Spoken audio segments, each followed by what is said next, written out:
During the 4th week, the stomach appears as a fusiform dilation of the caudal part of the foregut and lies in the median plane. The primitive stomach has a dorsal posterior and ventral anterior border. The dorsal border is anchored to the posterior body wall by 2 layers of mesoderm tissue, called dorsal mesogastrium.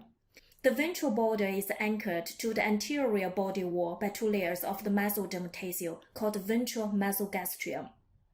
During the 5th week, the primitive stomach rotates 90 degrees clockwise around its longitudinal axis. During this rotation, the primitive stomach soon enlarges and broadens ventrodorsally. The original posterior wall of the stomach grows faster than the anterior wall, forming the greater curvature and the lesser curvature. The rotation of the stomach brings the ventral border to the right, as the dorsal border to the left. Originally, the dorsal mesogastrium is in the median plane. The rotation of the stomach pulls the dorsal mesogastrium to the left, creating a space behind the stomach called the omental bursa, also named as lesser peritoneal sac. The omental bursa expands transversely and facilitates the movement of the stomach. The dorsal mesogastrium continues to grow down and forms a double-layered sac extending over the transverse colon and small intestinal loops like an apron. This double-leafed apron is the great omentum. Later, its layers fuse to form a single sheet hanging from the great curvature of the stomach. Make a sagittal section of the stomach. This space behind the stomach is omental bursa. The omental bursa communicates to the great peritoneal cavity through a small opening called omental foramen. Double-layered dorsal mesogastrium forms the future great omentum.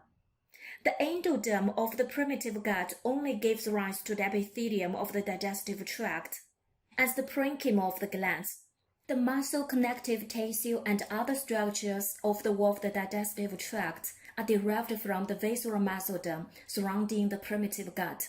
Abnormal development of the muscle will cause anomaly of the stomach. For example, hypertrophic pyloric stenosis. Okay, this is the normal pylorus and this is the hypertrophic pylorus. It occurs when circular pyloric sphincter hypertrophy. The thickened pylorus is felt classically as an olive-shaped mass. If food can't pass through the pylorus, they quickly fill the stomach and want to go, which leads to vomiting. Babies with this condition usually present with progressively worsening vomiting anytime in the first weeks to month of life. The vomiting is often described as projectile vomiting. The vomiting is usually non-bilious, means it doesn't contain bile. Bile secretion happens after pyloric sphincter and into the duodenum. Duodenum is derived from the last part of foregut. Actually, it's the terminal part of the foregut and the cephalic part of the midgut that form the duodenum.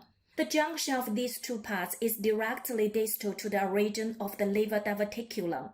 It's the terminal part of the foregut, as the cephalic part of the midgut that form the duodenum together. As the stomach rotates, the duodenum takes on the form of the C-shaped loop and rotates to the right. Normally, during the early development, the primitive gut is a hollow tube. By around the 6th week, the epithelial cells proliferate rapidly and ultimately, the lumen of the primitive gut is obliterated, forming a completely solid cord. As then the central cells undergo apoptosis, by the 9th week, the primitive gut becomes a hollow tube again. This process is called recanalization. If recanalization doesn't occur or occurs incompletely, atresia or stenosis will occur. Atresia and stenosis may occur anywhere along the digestive tract. Most occur in the duodenum. During the development, the fetus swallows amniotic fluid into the digestive tract. If duodenal atresia or stenosis, the fluid has nowhere to go. The fluid stays in both the stomach and the duodenum, which causes the double bubble appearance in X-ray. These two bubbles are separated by the muscle of the pyloric valve. Because of the duodenal atresia, less amniotic fluid is swallowed and more fluid stays in the amniotic sac, which causes the polyhydramnios. Bilious vomiting appears in the first few days of the life because bile is secreted into the duodenum. Bile has no way to go downward, then bile with milk goes upward. The vomiting usually contains bile. This is bilious vomiting. Well, this is derivatives of foregut and clinical correlations. Now, share one case. A 28-day-old baby is brought to the physician because of projectile vomiting after feeding. Until this time, the baby has had no problems in feeding. On examination, a small knot is palpated at the right costal margin. Which kind of disorder might be suspected, and explain the embryological basis of this defect? Thanks for listening. See you next time.